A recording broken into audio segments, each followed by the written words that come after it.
लहान माझी बाहुली, मोठी तिची सावली.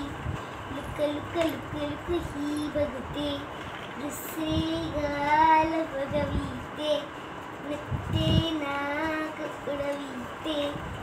दात काही घासत नाही, तोंड काही धुवत नाही.